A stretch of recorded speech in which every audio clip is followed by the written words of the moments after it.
Auto insurance can all seem the same until it comes time to use it. So don't get stuck paying more for less coverage. Switch to USAA Auto Insurance and you could start saving money in no time.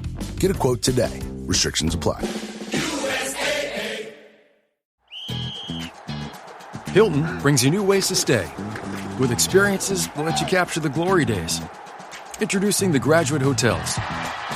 Each inspired by local college towns, these stays are always original and never boring. Get in touch with traditions all across the country and enjoy a stay that's a class above the rest. Book at Graduate Hotels with Hilton Honors Points at Hilton.com. It's a win-win. Hilton, for the stay. Halliday presents, in the red corner, the undisputed, undefeated Weed Whacker Guy. Champion of hurling grass and pollen everywhere. And in the blue corner, the challenger, extra strength Halliday. Eye drops that work all day to prevent the release of histamines that cause itchy allergy eyes. And the winner by knockout is Halliday. Halliday, bring it on. From the Fifth Quarter Studio in Madison, Wisconsin, you're listening to the Basketball Leadership Podcast. Here are your hosts, Steve Collins and Greg Berg. Hey, Coach. Welcome to the Basketball Leadership Podcast. I'm so excited you decided to join. Before we jump in, real quick, go over and check out Coach Berg's website, gberg.gumroad.com. It is awesome. You will not be disappointed. It's a little bit of everything. There's free resources over there with a preseason checklist, off-season playbook, all sorts of great things. Go over and check it out. All half of it's free. I should yell at him for all the free stuff he's giving away, but it's great. His team leader OS is awesome. So go over and check that out. Also, when you're there and you're thinking about it, go over and check out teachhoops.com for coaches who want to get better. You take that leadership, you take all the stuff that I have built over the last 30 years to build a nationally ranked team, to be nationally ranked, to win 3 state championships. Everything I have learned over the last 30 years is in teachhoops.com. Go over and check it out. I don't think you'll be disappointed. 14-day free trial. And let's head off to the podcast. Bye. All right. Welcome to the Basketball Leadership Podcast. So today we're going to talk about the 4 levels of competitors. But before we do that, I want you to just talk real quickly about your Better Coach OS and your team leader OS, Coach, and then we'll talk about competitors. 2 courses. They're actually bundled together on my Gumroad site, so you can get both of them for a good discount. But yeah, it's one is meant for coaches to build leaders and develop leaders on their team year after year.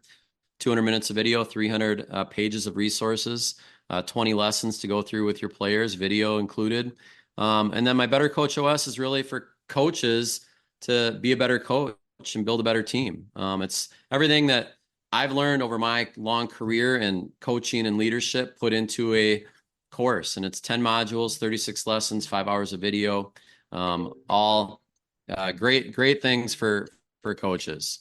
I love that. All right, so we're going to talk about the 4 levels of competitors. So I'm going to ask you a question before we do this. Do you think you can teach competitiveness? I think competitiveness is a skill, but it's kind of innate. You know what I mean? I mean, it's you can. It's a hard one. It's a hard one. It's hard. It's a skill, though. I mean, it's one of the most important skills in my mind. I mean, is to be able to compete, and I think some kids don't know how to compete. And once you teach them what competition really is, they can become a better competitor. That's why I think it's a skill. But I mean, hating to lose is a pretty powerful trait. And there's some that just have it.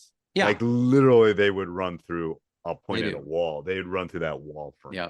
Like, I mean, like Jake, who's the tight end for the Dallas Cowboys, who I coached. I mean, he would literally run you over with his car. Like, not in a bad, he's a great kid. He's not a kid, he's a man, great man. But he is competitive. Like, it is like, I'm sorry.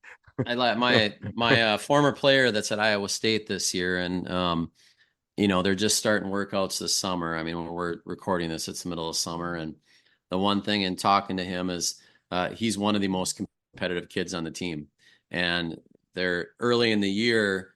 I think being a little selective, not putting them with other really competitive kids going against each other right away, because, they're trying to build a team. And it reminded me to when Nate was in high school, because Nate and Reed Gassner are both kids that ended up playing college basketball, great friends growing up.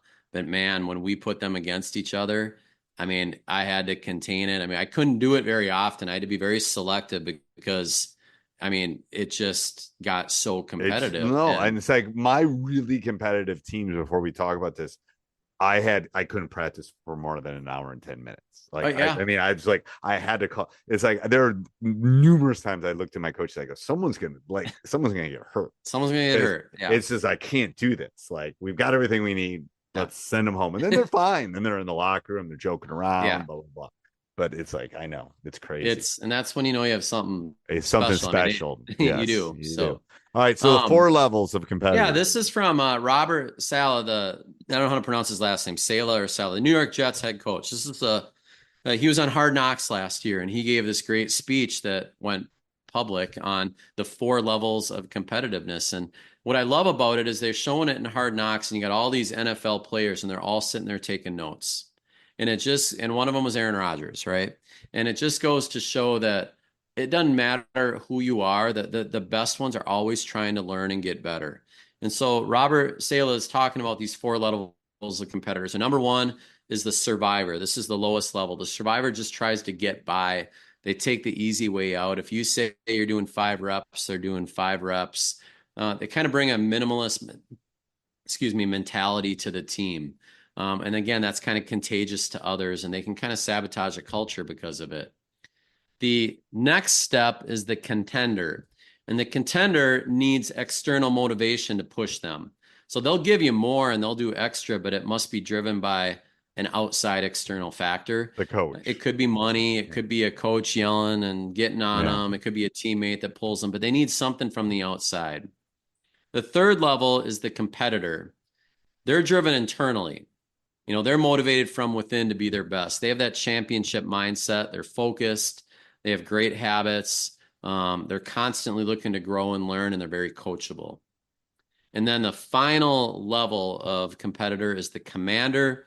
They have all the attributes of the competitor, but the beauty of the commander is they also have that epitome of leadership. They pull others along with them. They are able to influence other people on the team and pull them to their level.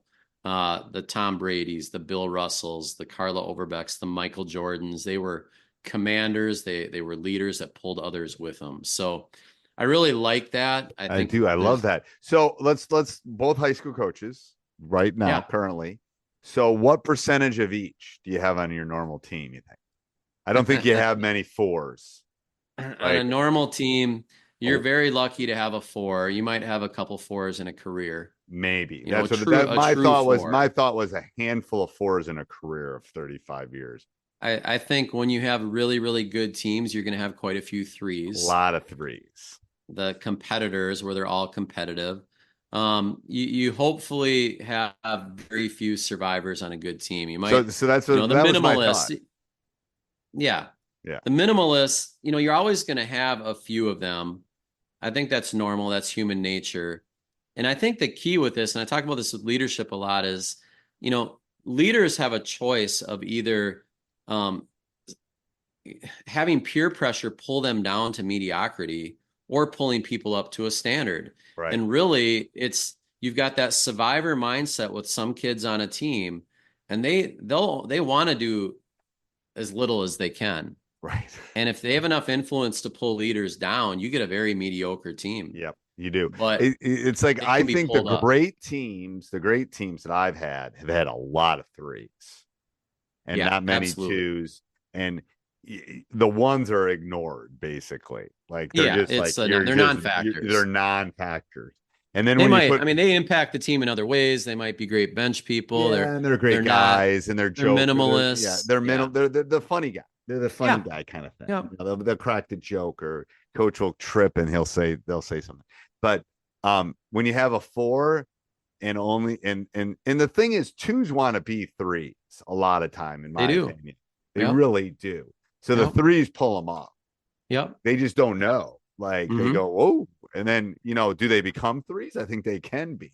Yeah. And I think I've had at least one three that's become a four through the 4 years of being with me from freshman to senior year. He was probably a two at the start because he was a freshman. And he went to a three, and then he was a four by the time he was a senior and played professionally and whatever. But it's like part of that too is they didn't want to step on any toes, and you don't want to back. And no, I think that's a great. I think you got to look at your roster when you're picking your roster too.